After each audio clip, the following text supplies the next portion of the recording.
بسم الله الرحمن الرحيم نحمده ونصلي على رسول الكريم أما بعد فأعوذ بالله من الشيطان الرجيم بسم الله الرحمن الرحيم محترم اسلام محفل معزز اساتذہ کرام بزرگوں اور عزیز دوستوں السلام علیکم ورحمۃ اللہ وبرکاتہ۔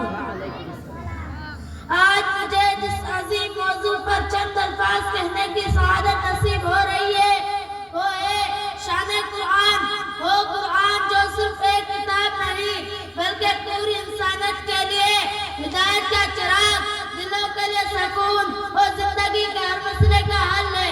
قرآن وہ پاک کلام ہے جسے رب کائنات نے اپنے محبوب صلی اللہ علیہ وسلم پر نازل فرمایا۔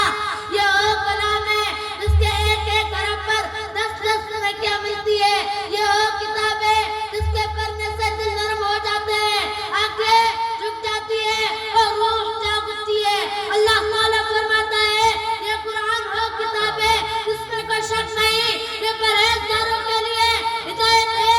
سوچئے جس رب نے زمین و آسمان بنائے اور خود اس کتاب کی گواہی دے رہے ہیں کہ یہ ہدایت ہے۔ میرے بھائیوں، قرآن صرف مساجد اور تاکچوں کے لیے نازل نہیں ہوا بلکہ زندگی گزارنے کا مکمل دستور ہے۔ قرآن ہمیں بتاتا ہے کہ ہم کیسے جئیں، کیسے بولیں، کیسے کاروبار کریں، کیسے والدین کے ساتھ پیش آئیں، کیسے معاشرہ سواریں۔ قرآن یتیم کے سر پر ہاتھ رکھنے کا درس دیتا ہے، مظلوم کے ساتھ کرانے کا سبق دیتا ہے اور ظالم کے خلاف آواز اٹھانے کی ہمت دیتا ہے۔ قرآن نے اندھیروں میں بچی انسانیت کو روشنی دی، غلاموں کو آزادی دی اور بکری کو ایک امت بنا دیا۔ میرے محترم دوستو، ذرا سوچیں، اور قرآن جس نے عمر رضی اللہ عنہ جیسے سخت انسان کو عدل و انصاف کا پیکر بنا دیا، اور قرآن جس نے بلال رضی اللہ عنہ جیسے غلام کو عزت کا تاج پہنا دیا، اور قرآن جس نے پوری دنیا کو توحید کا پیغام دیا۔ افسوس آج ہم قرآن کو دعاؤں میں رکھتے ہیں لیکن معاملات میں بھول جاتے ہیں۔ ہم قرآن کو وسعت لیتے ہیں مگر اس کے احکامات کو نظر انداز کر دیتے ہیں۔ ہم چاہتے ہیں قرآن ہمیں قبر میں فائدہ دے لیکن ہم زندگی میں قرآن کو موقع دینے کو تیار نہیں۔ میرے عزیزوں، قرآن قیامت کے دن اپنے پڑھنے والے کے لیے سفارش بن کر کھڑا ہوگا۔ ایک حدیث کے مطابق قرآن پڑھو کیونکہ قرآن اپنے پڑھنے والے کے لیے شفاعت کرے گا۔ سوچئے اور کتنا خوش نصیب ہوگا جس کے حق میں قرآن خود گواہی دے گا، اور کتنا بد نصیب ہوگا وہ انسان جس نے قرآن کو چھوڑ دیا۔ قرآن ہمیں ایمان دیتا ہے، قرآن ہمیں صبر سکھاتا ہے، قرآن ہمیں شکر سکھاتا ہے اور قرآن ہمیں جینے کا سلیقہ سکھاتا ہے۔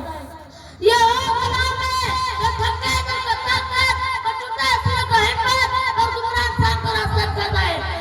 آج ضرورت اس بات کی ہے کہ ہم قرآن کو صرف پڑھیں ہی نہیں بلکہ سمجھیں اور اس پر عمل کریں اور اسے اپنی زندگی کا حصہ بنائیں۔ ہم اپنے گھروں میں قرآن کو زندہ کریں، اپنے بچوں کو قرآن سے جوڑیں، اپنے اعمال کو قرآن کے مطابق ڈالیں۔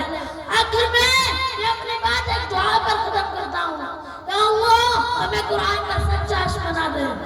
یا اللہ ہمیں قرآن کو پڑھنے، سمجھنے اور اس پر عمل کرنے کی توفیق عطا فرما۔ آمین۔ یا اللہ قرآن کو ہماری دلوں کا نور اور سینوں کا چراغ اور قبر کا ساتھی بنا دے۔ آمین۔ وما علینا الا البلاغ۔ یہ تھے محمد کامران بن عجب گل صاحب جنہوں نے آپ کے سامنے اپنے جذبات کا اظہار